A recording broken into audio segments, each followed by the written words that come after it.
Good afternoon, everyone. My name is Dr. Elaine Zeman, and I'm an associate professor at the UNC Department of Radiation Oncology in Chapel Hill. And it's my pleasure today to talk a little bit about some of the surveys I've been doing about radiation and cancer biology education of residents. As a little bit of background, of course, the high failure rate on the 2018 ABR board certification exam in radiation and cancer biology was a bit of a shock. And when you combine that with ongoing manpower issues in resident biology education, that's what prompted the development of surveys of several of the different stakeholder groups. And they were asked about the current status of their biology courses and about who is teaching them. Now, mainly what I'm going to talk about today is the survey that I completed just a few months ago of biology educators. I got 67 survey responses corresponding to approximately a 50% response rate, but it turned out it was really quite difficult to identify who the biology educators were, so it's possible that the mailing list may not have been as good as it could have been. Now, the results of this survey were compared to results of other surveys, one of residents that was completed in 2018, one of program directors that was completed in 2019, and two older surveys, one of biology educators in 2008, and another one of biology educators in 2001. As for the educators themselves, we found that they have a wide range of years of teaching experience, with some having less than 3 years of teaching experience and others with more than 40 years. The gender balance really is pretty bad, with males 73%, females 25%. And another important point is that the demographic is clearly aging, with 42% of the survey respondents saying they were 60 years old or older. One of the big take-home messages of this study is when I asked, how do you, the survey respondents, self-identify? And between 2001 and 2020, the number of biology educators identifying themselves as radiation biologists dropped from 56 to 40%. Now, in terms of who's taking up the slack for them teaching-wise, the answer appears to be radiation oncologists and radiation oncology physician scientists, who have increased their role as biology educators. And while cancer biologists, by training, still contribute to the teaching effort, their contribution has dropped over that approximately 20-year period.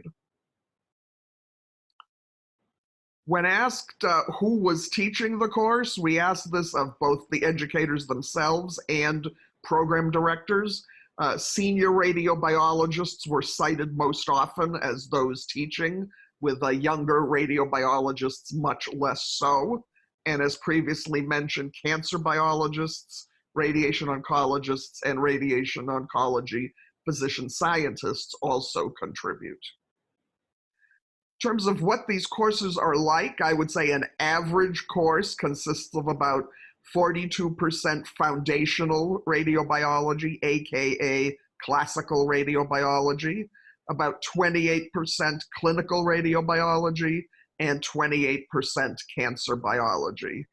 In about 3/4 of the programs, these courses are given annually. 15% of programs give them every other year, and about 9% basically have their courses on a continuous loop. 27% of these courses are taught by a single instructor, with 73% team taught.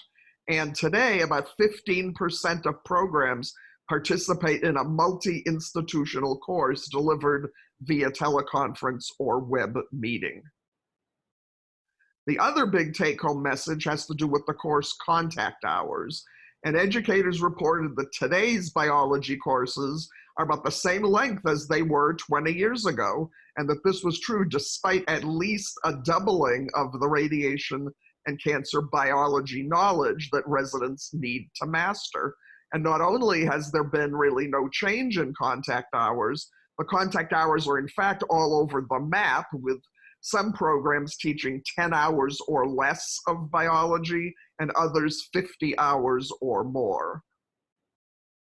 In terms of course satisfaction, I asked residents, program directors, and educators, and it turns out that about 32% of residents are not particularly thrilled with their biology courses, and that's compared to 3% of program directors and 5% of educators.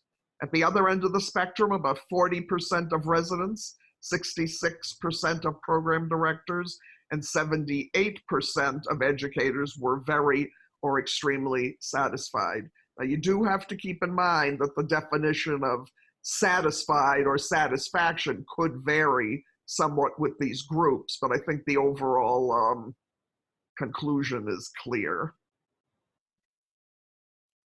In conclusion, the findings of these surveys suggest the need for a detailed, standardized curriculum for resident education in radiation and cancer biology, and in addition, extra resources for those educators who are not radiation biologists by training. Thank you very much for your attention. If you'd like to get a PDF copy of this presentation or hear more about the surveys, please feel free to contact me.